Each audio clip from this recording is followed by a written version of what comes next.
día de hoy aprenderemos un poco más sobre los ángulos. ¿Qué nos dice que es un ángulo? Es una forma de dos rayos semirrectas que tiene un extremo llamado vértice, que aquí lo podemos observar, y a un rayo lo llamaremos lado inicial del ángulo, y al otro lado terminal. Es útil imaginar al ángulo como una forma por una rotación, desde el lado inicial hasta el lado terminal, como se ve en la figura que se presentó anteriormente. El ángulo se le puede poner en un plano cartesiano con una vértice en el origen y su lado que coincida en el eje positivo de las X. Ahora hablaremos sobre la medición en grados. La medición de un ángulo en grados se basa en la asignación de los 360 grados al ángulo formado por la rotación completa del sentido contrario. O sea, como podemos ver, aquí completaríamos los 360 grados desde este punto. Entonces, como les seguía diciendo, en el sentido contrario a las manecillas de un reloj, como se indica en esa figura que les acabo de dibujar. Entonces, si la rotación es contraria a las manecillas del reloj, la medida será positiva. En el sentido de las manecillas del reloj, la medida será negativa. Como por ejemplo, aquí puedo asignarles algunos ejemplos. Aquí se estaría yendo de manera negativa y así de manera positiva. Aquí como pongámosle que equivale a 270 grados y este también sería menos 270 grados. Bien, ahora hablaré sobre los conceptos de ángulos coterminales y las medidas en grados, minutos y segundos. Estos temas son fundamentales en trigonometría y tienen aplicaciones prácticas en diversas áreas como la ingeniería y la física. Ángulos coterminales. En definición serían dos ángulos son coterminales si comparten el mismo lado terminal, independientemente de su medida. Por ejemplo, 90 grados y menos 270 grados son coterminales. Una propiedad para encontrar ángulos coterminales es la suma o resta múltiplos de 360. Por ejemplo, de 960 grados es coterminal con 240. En la resta de 2 por 360 y con menos 120 la resta de 3 por menos 360 grados. La importancia es que simplifican problemas al reducir ángulos grandes a equivalentes de entre 0 grados y 360 grados. Ya. Medidas en minutos y segundos. Un minuto.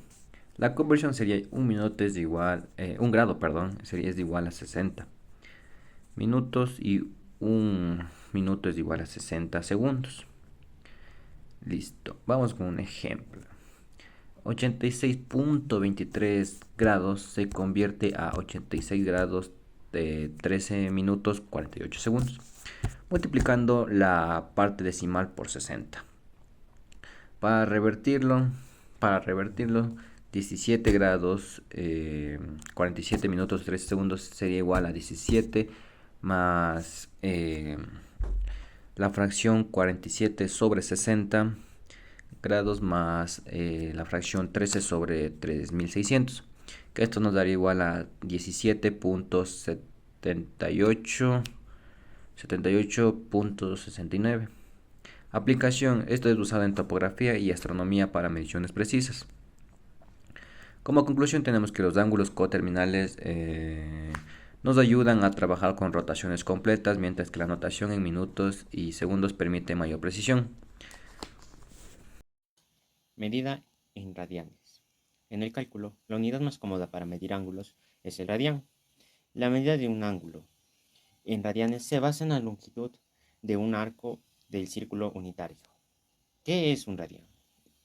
Un radián es la medida de un ángulo central en un círculo que abarca un arco cuya longitud es exactamente igual al radio de dicho círculo. El círculo unitario tiene como circunferencia que es igual a 2pi, y en caso de ser 180 grados es igual a pi. Con esto en cuenta tenemos que 180 grados es igual a pi radianes. Y si acomodamos esta fórmula obtenemos las fórmulas de conversión, que son de radianes a grados, que es grados es igual a radianes por 180 sobre pi, o de grados a radianes, que es radianes es igual a grados por pi sobre 180.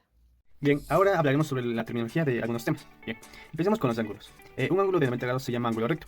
Es muy común y lo encontramos, por ejemplo, en las esquinas de una hoja de papel. Ahora, un ángulo de 180 grados se conoce como ángulo recto doble.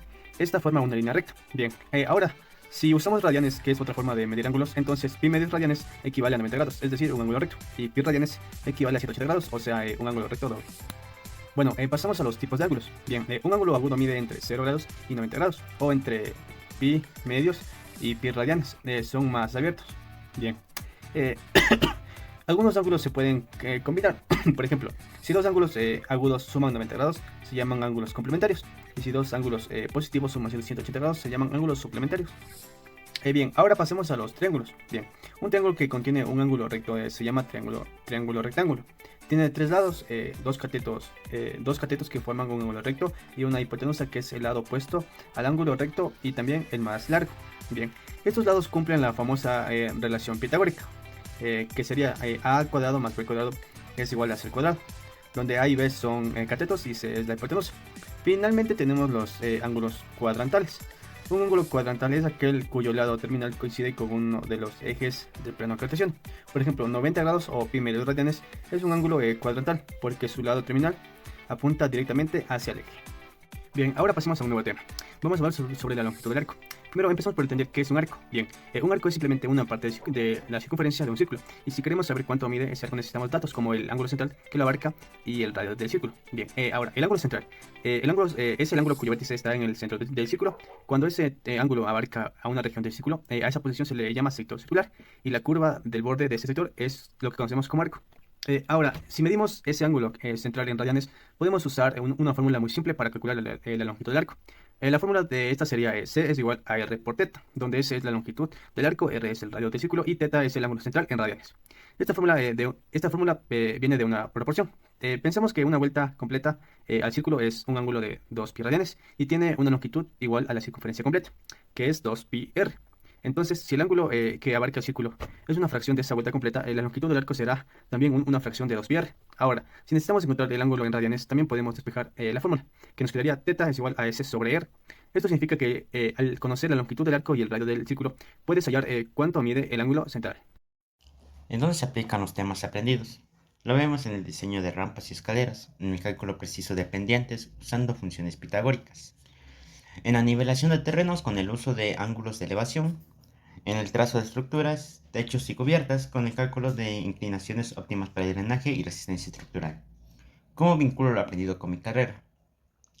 Lo vinculo con el análisis de cargas. Al calcular fuerzas de vigas, columnas y cerchas, descompones vectores con senos y cosenos para garantizar estabilidad. En el puentes y armaduras, determinas esfuerzos de cada barra usando ángulos, evitando sobrecargas o fallas.